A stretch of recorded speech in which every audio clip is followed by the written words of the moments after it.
convidado para esta edição 12 é Mateus Mutola, um homem com, não sei como aqui dizer, mas um homem que preciso mencionar o que ele fez. Fez Teologia e Humanidade, isto é licenciatura, e fez terapia também em licenciatura, e fez mestrado em Psicologia, mestrado em Diplomacia, mestrado em Business Life Coach e doutoramento em Liderança nos Estados Unidos da América. É um homem que aqui já nos deixa com uma certa inveja, mas uma questão que não deixarei de lançar. Estes todos os cursos foram feitos presencialmente ou à distância? A maioria foi à distância. Todos, na verdade, foi à distância. A maioria foi à distância. Foi porque... E quais são os cursos que fez presencial e à distância? Presencial foi as licenciaturas. Esse que fez Teologia e Humanidade? Sim. Na Suazilândia. Terapia também na Suazilândia? Não, nos Estados Unidos. Nos Estados Unidos. Aí se fez à distância? Distância, sim. Qual presencial? Presencial foi esse do que as business... desculpa. Terapia? A terapia. Não, a Teologia e Humanidade. Teologia e Humanidade. Foi na Suazilândia. Esse presencial e terapia? E também... Nos Estados Unidos? Não, a terapia foi nos Estados Unidos. A Suazilândia só foi licenciatura. Então, os restantes foi à distância nos Estados Unidos. Exato. Essa terapia foi à distância, mestrado em Psicologia à distância, esse mestrado em Diplomacia à distância. Exatamente. E também Business Life Coach à distância e doutoramento. Exato. Esta paixão pela teologia, vamos começar pela teologia. Por que é que fez licenciatura em Teologia e Humanidade? Bom, não sei, na verdade não sei explicar. Para mim, porque o que aconteceu? Estamos a lembrar o que aconteceu. Eu fui a 12ª classe na Suazilândia. Então voltei para cá, para Moçambique. E então queria me engrenar na UEM. E o que eu fiz? Fui para a faculdade e disseram que tinha que ter equivalência do meu certificado, né? Da 12ª classe. E fui mostrar a educação. Eu meti lá a papelada e aquilo levou 1 ano para sair. Sempre diziam, vem amanhã, uma história que andavam a inventar lá. E no final do ano, depois de 1 ano, quando me dão, sai o documento e me dão a 10ª classe. Eu achei muito estranho, pedi lá uma audiência para saber o que aconteceu. E quando me explicaram que o meu certificado da Suazilândia em Moçambique era equivalente à 11ª classe. Então, porque a 11ª classe é uma classe, a 12ª, para entender bem a matéria, uma história assim que inventaram, tinha que voltar para a 10ª classe. E por alguma razão não acreditei neles. Para mim aquilo me pareceu uma história, na altura que eu pensei assim que era uma história, não sei de quem. E eu disse, eu não vou voltar para a 10ª classe, isso está fora da questão. Exato. Então, desde aí comecei a procurar oportunidades de estudar fora. Exato. E foi quando então eu quis fazer a administração de negócios e de empresas na África do Sul. Então eu vou para a África do Sul, era em junho, julho. E chego lá, para a escola onde eu fui, em Roadport, as aulas acabavam de começar. Então, porque fui lá fazer pesquisa, não somente para poder estudar, e cheguei nessa escola, falei com a direção da escola e disseram que podia até me engrenar naquele momento, embora as aulas já tinham começado.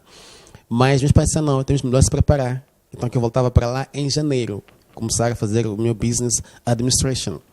Só que quando eu volto para cá, estava lá um casal, tinha lá um casal de amigos, vizinhos na Plana, que tinha lá um filho que estudou, na verdade, não sei se conhece, é o reverendo Carlos Tempe, que é deputado municipal já há quase 20 anos. Ele formou-se na escola, eu formei em teologia também. Então, ele é que me diz, não, tem uma boa escola lá. E é uma escola aberta, a teologia não é uma coisa só fechada, religiosa, mas também aprende lá muita coisa, e forma um homem de verdade. Enquanto esperas para ir para a business administration na África do Sul, vai fazendo tempo aqui. Isso são 6 meses, 1 semestre, não perde nada com isso.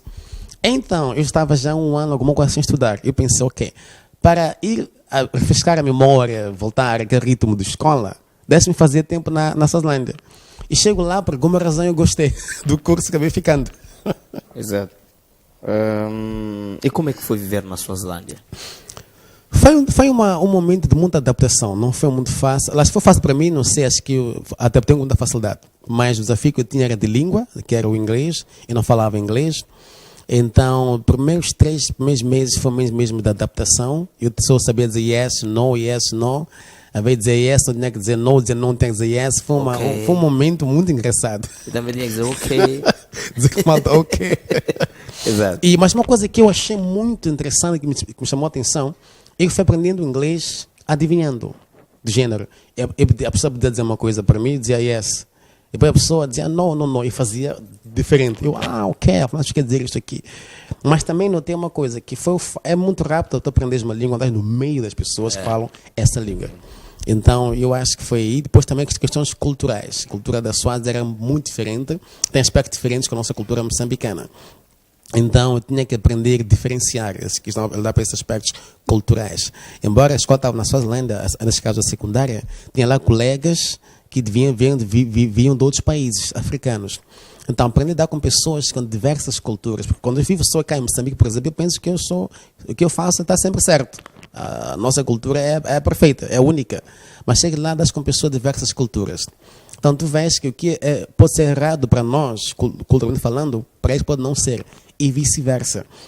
Uma das coisas, por exemplo, que achei muito interessante é que na altura Suácia saudava-se somente com aperto de mão, homens e mulheres. Eu vinha de cá, onde o homem sim, aperto de mão, um abraço de lateral, mas mulher são 2 beijinhos, né? 2 beijinhos. Então, aquilo era um choque para uma Suácia, era coisa do outro mundo. Tanto que viesse lá moçambicanos visitaram, familiares visitaram, gente saudava-se com 2 beijinhos. Aquilo era estranho demais. Uma coisa que nunca vou me esquecer, tinha um colega chamado Dário Souto, e um dia os pais vieram visitar, o pai e a mãe. E então chamaram, estava na sala de aula, chamaram, a pessoa para saudar a eles, eu fui lá e estou a dar 2 beijinhos à mãe do Dário, neste caso, né? E a sua irmãzinha. Então eu voltei para a sala, porque vinha ter com ele, era o momento das aulas, e pronto, quando termino as aulas, é quando os colegas começam a fazer caretas e também outros rindo, outros aplaudindo, outros a dizer, ei, tu és um grande homem. E eu queria saber o que se passa. Assim, como é que você conseguiu beijar a mãe, primeira coisa é mãe do seu amigo, segundo, na presença do marido. Exato. Estava saudade da minha terra assim. Não é possível, em uma parte do mundo. Então, fui me habituando. Depois tem aquela de vestir, né? Veste tradicional deles. As mulheres põem, amaram caplanas, depois, né? Caplana embaixo, caplana em cima, mas depois aqui só põe um lado para cá, essa parte toda fora. E depois aquela cultura onde as mulheres têm que desfilar peladas perante o rei, quer dizer, são coisas que tive que me habituar, mesmo na própria alimentação. Uma Suácia, na altura, tive que aprender a comermos. Uma Suácia comia a papaya no pão, a perapacata no pão, e era tudo novo, e só louvei a Deus agradecer a Deus por ter um bom estômago, senão teria tido muitos problemas. Mas segundo os nutricionistas recomenda-se, parece que é a melhor alimentação. E eu na altura não sabia, para mim aquilo era tudo novo. Eu não sabia, era tudo novo, muito estranho, mas tive que ter que me adaptar. Exato. E depois, e esta terapia, como é que fez? A terapia foi porque eu gosto de sentar com pessoas, né? Ajudar as pessoas, como eu dizia no início, né? A descobrir propósitos da sua vida e tudo mais. Então, um amigo, uma escola, a United Graduate College and Seminary International, veio querer abrir uma delegação em Moçambique. E eu fui lá, na verdade, me inscrever para fazer mestrado. Mas então, quando também fui convidado, acabei sendo convidado para fazer parte do corpo do docente. Agora, o que aconteceu é que nós tínhamos, segundo a regra deles, não podes, como licenciado, dar aulas a licenciados. Ou licenciados em formação, né? Era proibido, a regra deles era essa. Só uma pessoa mestre é que pode dar aulas a um licenciado. A pessoa está com uma licenciatura. Ou o licenciado dá aulas a ensino secundário, ensino geral. Então, numa dessas conversas, então, não sei o que, se assim for, eu tinha que estudar com eles, fazer o ensino superior, aliás, fazer o mestrado com eles, mas também houve essa ocasião de fazer a terapia, que é uma coisa que eu gostava bastante. Então, o que eu fiz, eu primeiro optei pela terapia e depois fazer os outros cursos, assim como aconteceu. E este mestrado em psicologia? A psicologia também, o que aconteceu? O que a escola fez, eles têm vários cursos de mestrado, né? E disseram assim a mercê que a gente pudesse escolher. Então, eu me interessei pela psicologia e me interessei pela diplomacia. Então, acabei fazendo os 2 cursos assim como aconteceu. E fez ao mesmo tempo? A diplomacia e psicologia fiz em simultâneo. E esse Business Life Coach? Business Life Coach tem a ver com, está ligado, mais uma terapia, mas tem a ver com orientação vocacional e também com autodescoberta. Então, eles vieram para cá, veio uma tutora e dizia que esse é um curso novo, que estava a ser agora no mercado, que é do Coach, que é um curso muito bom. Então, lançou a proposta. Quisesse fazer o curso, então eu aceitei e fiz o curso. Mas, sinceramente, o que é que é? O Coach tem a ver com desenvolvimento pessoal. A autodescoberta, dar as pessoas a descobrirem o propósito de suas vidas.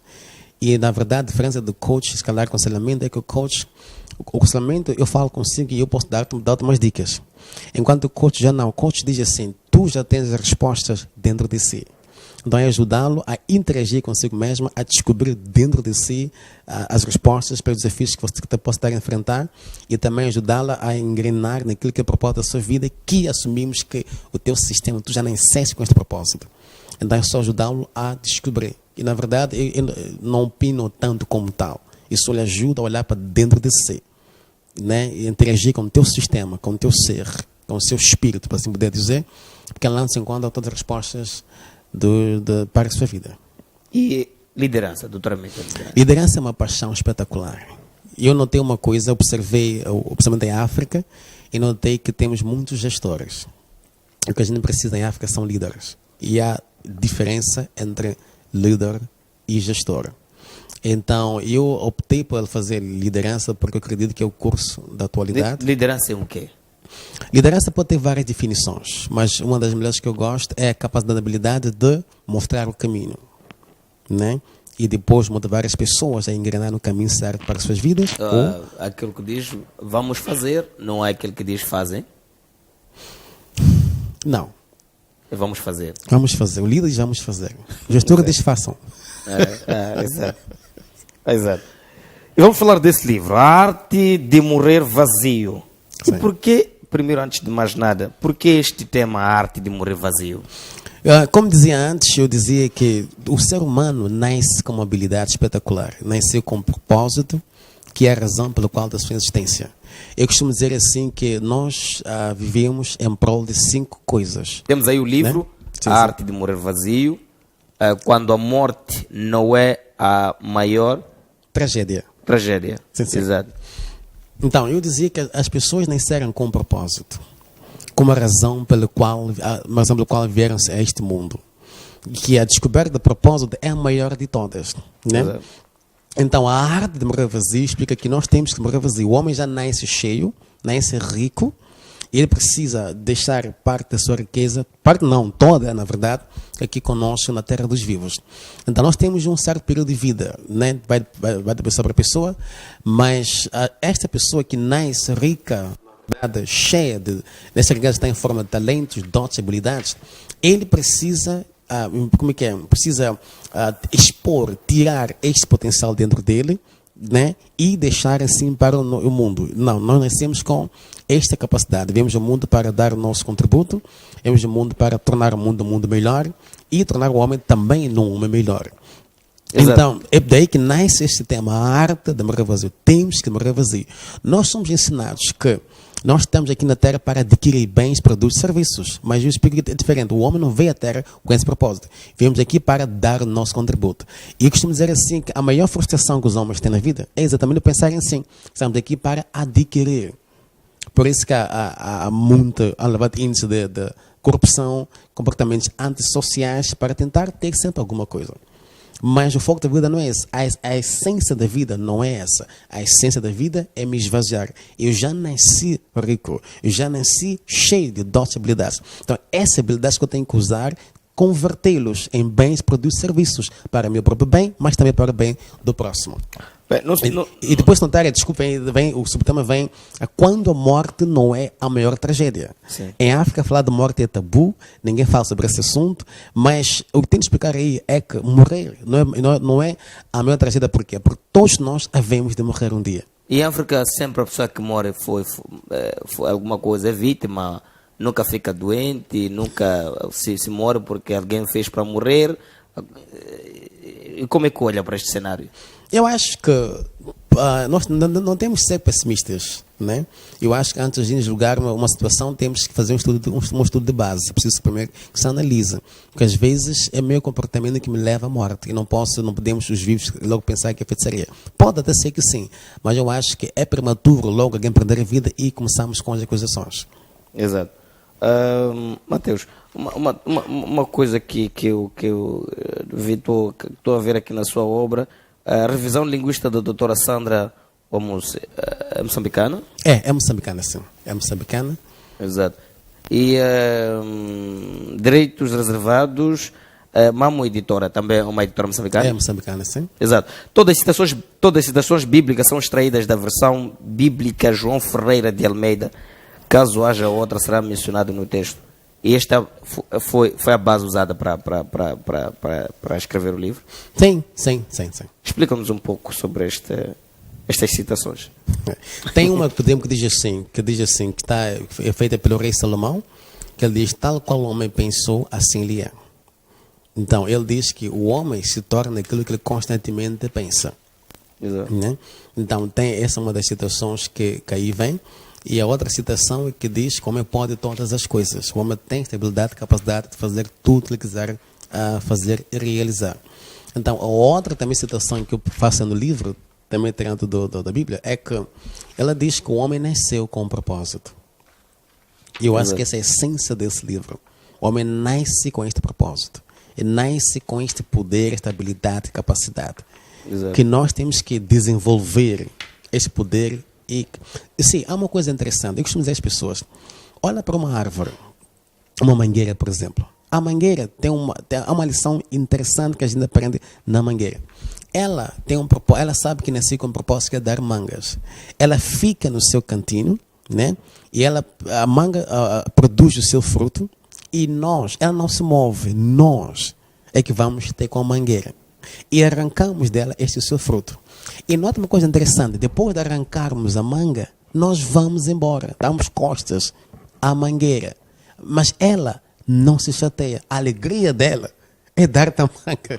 Percebe? Que ela, digamos que nem se veio, foi criada com esse propósito.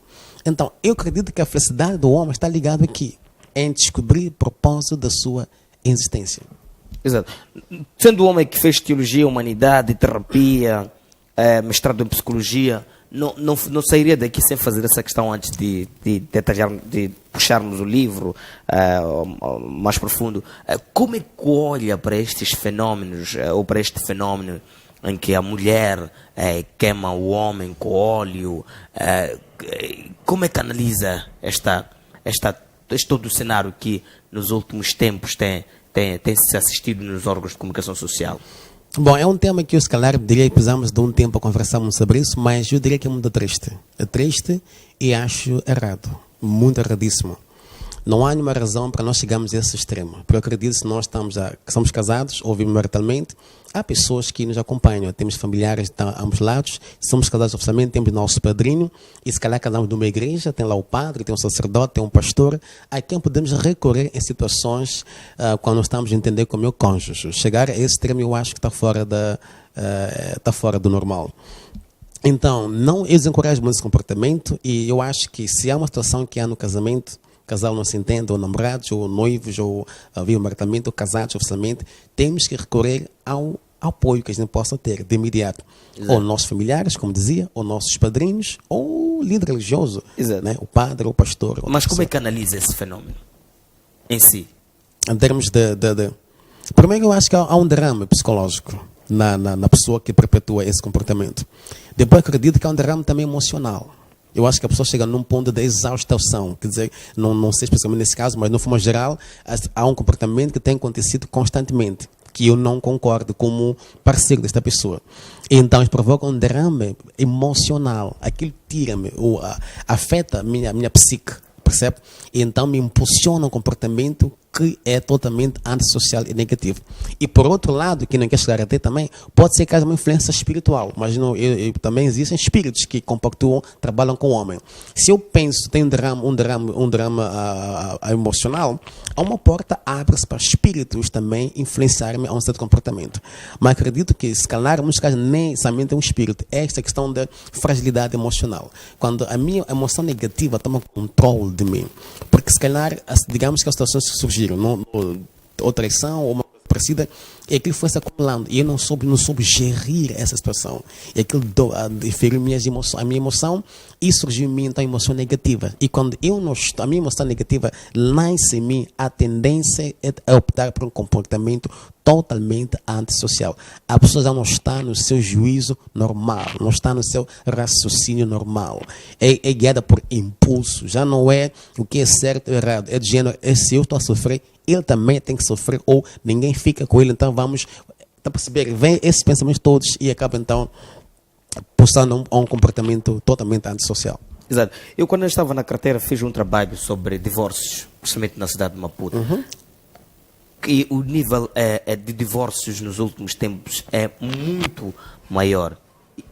Como é que olhas para ontem e hoje? É verdade também, já agora, eu tentei pedir uns dados sobre o divórcio no Ministério da Justiça, e estou a seguir o protocolo deles lá, para poder saber, ter dados exatos, né? Mas é lamentável, e está a acontecer. E o que eu posso dizer é que o divórcio, nós temos que estudar a questão do casamento. E perceber que o casamento é uma coisa que não começa no dia que nós casamos. Tem antecedentes. Nossa vida, nosso historial, desde o namoro. Namoro com este noivo, esta noiva, a pessoa com quem me casei. E também desde o modo como eu tenho velado pela minha vida sentimental. Porque normalmente o divórcio é provocado, acontece em 3 fases. Eu costumo dizer assim. Primeiro, o divórcio acontece já numa fase avançada do casamento. O casal não se entende e não quer concordar em certos aspectos, então puxa comportamentos também não tem a ver com casamento.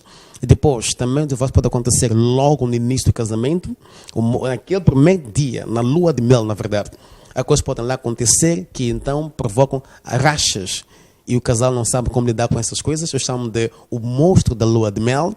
E também pode acontecer causado muito antes. Porque acontece, eu vou ser muito sincero consigo. Os homens são muito adúlteros. Por uma razão muito simples. Não tem problemas em aceitar o passado de suas esposas. Entende? Então, este passado não foi quando estava comigo, quando ela estava com outras pessoas. Então, este marido tem esse problema em aceitar o historial dessa pessoa. Então, isso que faz, quando eles casam, primeiro, quando estamos a namorar, é muita emoção, quase que nem pensamos. É o coração, o sentimento, a emoção, up and down. Quando se casa, a emoção toda da adrenalina baixa. É a parte psíquica que começa a funcionar do homem, né? Na mulher que acontece, ela quando casa, primeiros 12 meses, a emoção vai subindo. Quanto que, quer dizer, sobe, né? Depois desce.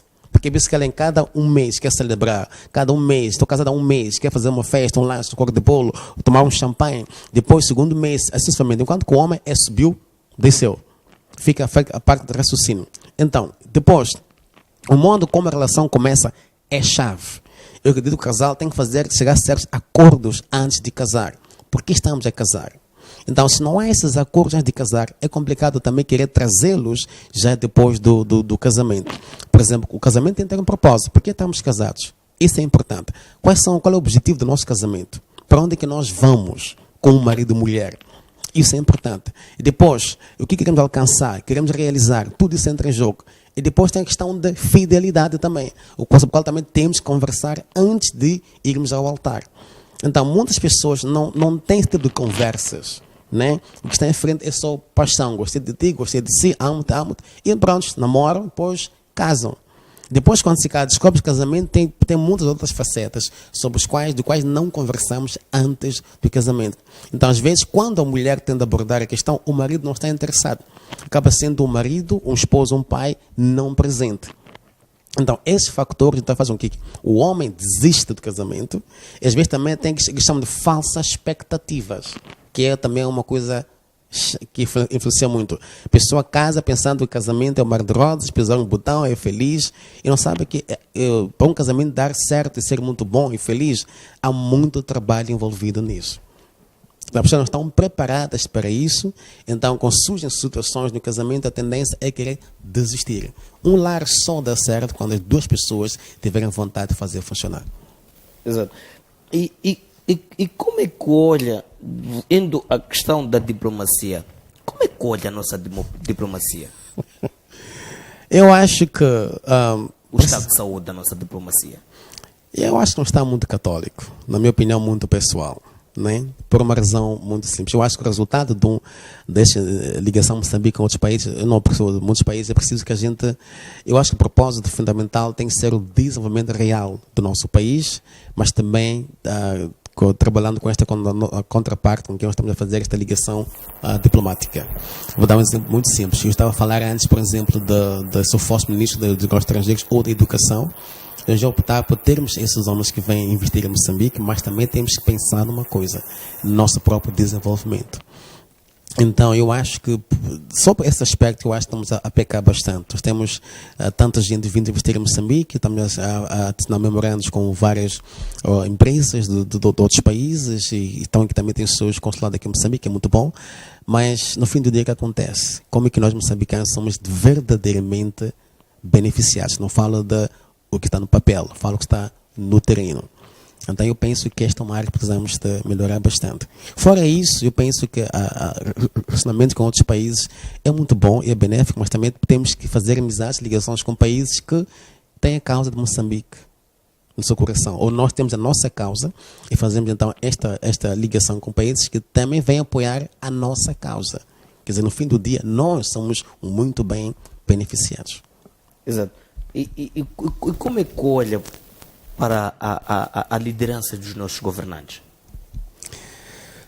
Eu penso que existe a liderança dos nossos governantes. Eu não sei até que ponto diria que existe liderança em Moçambique, porque eu falo uma opinião muito pessoal. Eu acho que deixa muito a desejar. Nós estamos, como dizia antes, cheios de gestores. O país está cheio de gestores. Alguns estão a tentar dar o seu máximo, mas eu penso que tem que fazer muito mais. Porque, como dizia, liderança tem a ver com custom the vision. Temos esta visão, né? Tornar Moçambique melhor. Por exemplo, né? Na minha área, eu sou governador de Maputo ou de outros lugares, e tentar ter para benefício deste país. Falar constantemente da visão, motivar as pessoas a alcançarem este propósito e saber muito bem que eu tenho que fazer um check-up no fim do dia. E sempre, como líder, tem que ser exemplar. Eu tenho que ser o primeiro a fazer. Líder e gestor? São várias. O gestor é caracteriza um gestor e caracteriza um líder. O gestor é aquele que... O gestor gosta de manter, é um homem de manutenção. Fazer as coisas como sempre foram feitas. O líder sai fora da caixa. Está sempre procurando de uma forma melhorada, né, de fazer o que a gente faz constantemente, visando alcançar novos objetivos e novos patamares. Enquanto que o gestor quer manter as coisas. Aprendemos assim, ouvimos assim, tem que ser assim. O líder é inovador. Entende? É inovador. Temos esse programa magnífico. O líder está sempre a pensar como melhorar este programa, como desenvolvê-lo mais, como torná-lo mais apreciável. Está a perceber? Enquanto os outros não, disseram que tem que ser assim, assim, assim, a mesa aqui, a água aqui, cadeira aqui, fica assim de vez. O gestor quer manter as coisas. Então, olhando para, por exemplo, se eu sou olhando para Maputo, a tendência do gestor, por exemplo, se ele é posto como governador, ele quer seguir, tem os planos, o plano quinquenal, e quer seguir taxativamente. Não há nenhum espaço para inovação. Entende? Então, isso que faz, 5 anos passam, vamos ver que muito planos ficou, não se alcançou, e bem que se alcançou, a parte feliz realizada é muito ínfima, que é a maioria. E o gestor olha muito mais para ele. Exato. O líder olha não para as pessoas com quem trabalha e também com aquilo que é o futuro da empresa ou organização. E quais as áreas sociais que ele sabe que hoje diz esta área precisa mais de terapia? Eu primeiro acredito na questão de, não sei se seria social, mas eu acho que temos a questão de, a primeira coisa que temos de trabalhar nós como moçambicanos, como seres humanos, é a questão de identidade. Eu acho que tudo parte de saber quem eu sou. Eu acho que a gente tem muito déficit nessa área de questão de identidade. E depois, porque saber depois seguir qual é o valor do ser humano. Saber amar o próximo. Eu tenho que saber valorizar quem quer que seja, independente da cor, da pele, da raça, etnia, formação acadêmica, profissão que a pessoa tem. como é que é, ganhos financeiros. Tem que saber valorizar o homem pelo facto de ser um ser humano. Exato. Então, se a gente investe nessas duas áreas, e bem podemos melhorar muita coisa. Tem uma questão da higiene, questão de contentores ou lixo na rua, tem uma questão de eu estar a conduzir, estou a tomar a minha cerveja, sei lá o que for, jogo pela janela. Há muita coisa que está em causa. Mas eu acredito que temos que olhar para esses dois aspectos, que são de identidade e saber amar o próximo. Exato. E quem deve ler este livro? Todos. Toda pessoa que está interessada em descobrir o seu potencial, toda pessoa que está interessada em saber porque é que vive, toda pessoa que está interessada em dar o seu contributo para melhorar o homem num homem melhor, e também para tornar Moçambique num Moçambique melhor. Tem lá, esquece nesse caso, tornar o mundo num mundo melhor. É um livro aberto, genérico.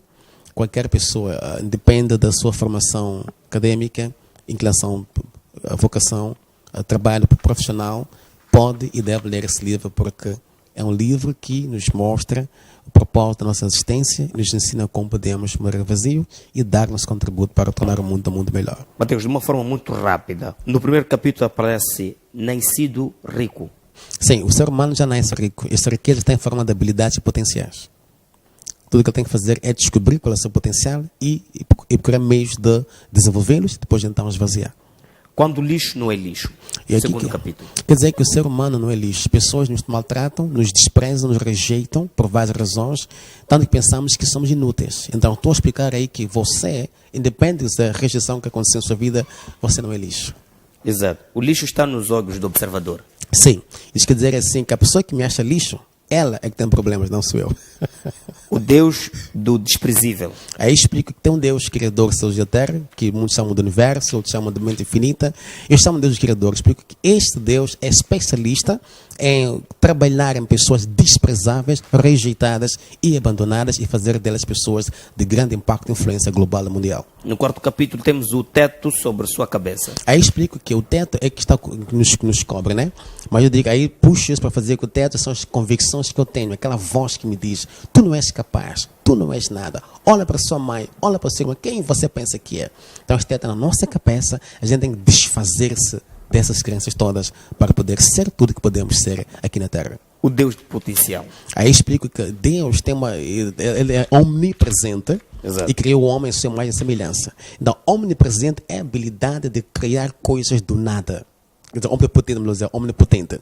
Então, se este homem é criado à imagem deste Deus omnipotente, que tem a capacidade de criar e inventar do nada, o homem também tem esta habilidade de criar e inventar do nada.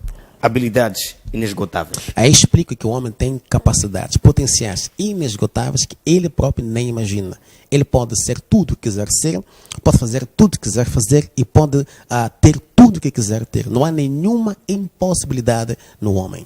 A única montanha que o homem tem são suas convicções. Exato. Sétimo capítulo em forma de semente. Aí explico que esse potencial nos dá em forma de semente, né? Uma semente que é jogada ao solo terra.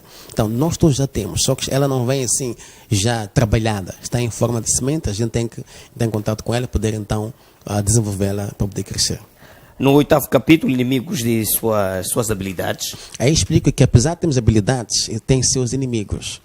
Mencionam alguns inimigos, um dos quais, por exemplo, falo assim, que são pessoas próximas de si, não acreditam em si, que falam mal das suas habilidades, rejeitam essa pessoa e dizem, quem tu pensas que és? Exato. Exatamente. A maior tragédia. A maior tragédia, eu explico, já na qual é a maior tragédia, que não é, na verdade, a morte, mas é ver uma vida sem se esvaziar.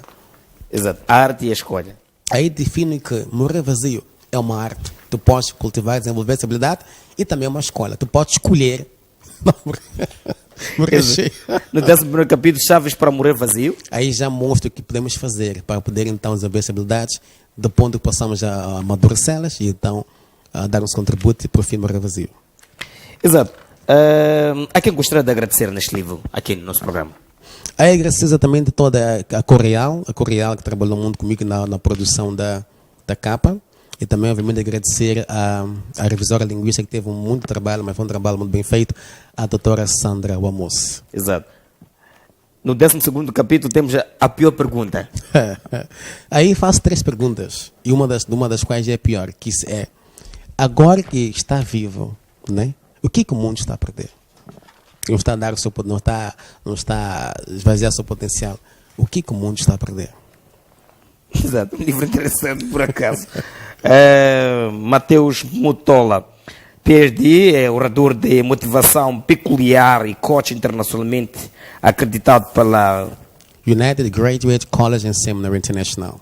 Dotado por insondáveis ensinamentos sobre como ter uma vida bem-sucedida e alcançar a plena satisfação na realização do seu potencial. Mateus Mutola é docente universitário e tem uma paixão intrínseca pela capacitação e empoderamento do homem holístico, visando a descoberta e o aprofundamento dos dons, talentos, habilidades da sua audiência. É um prazer enorme ter este livro, um livro bastante interessante. Mateus, últimas considerações que queria deixar para aqueles que o admiram e aqueles que ainda não o conheciam. Dizer muito obrigado pela oportunidade. E onde é que pode se encontrar? Pode Sim, adquirir sim. O livro pode-se comprar na papelaria, na Publifix, que está na Avenida Agostinho Neto, frente ao Hotel África. Também tem um livro na papelaria Mabuco, que está na Júlio Herrera. Mas também pode-se adquirir pelo número 884 915 26 60. 84 915 26 26 60. 60. Tá ligado para esse número também, podem ter contato conosco. E quanto é que está o livro? O livro está, nós vendemos em 1000 cash. 1000 cash. Sim, sim. Exato. É um preço razoável. É. Há muita gente que gasta milhões de dinheiros num fim de semana e Sim. comprar uma obra de género vale mais porque nós saímos a ganhar. Ficamos por aqui. Beijinhos, abraços para fechar. Abraço da minha esposa, obviamente, que tem me suportado bastante. Exato. E também a família MPV. Exato, meu caro. Eu fico por aqui. Foi com imenso prazer que eu fiz esta edição de hoje. Conversei hoje com Mateus Mutola, licenciado em terapia, em teologia e humanidade na Suazilândia, terapia nos Estados Unidos, mestrado em psicologia, mestrado em diplomacia, mestrado em business life coach e doutorado em liderança pela universidade, neste caso nos Estados Unidos da América. Meu caro, eu regresso daqui a 7 dias com mais um convidado. Não deixe de acompanhar já a seguir a janela da Igreja Universal do Reino de Deus. Ação especial, tenha uma ótima noite. Boa noite.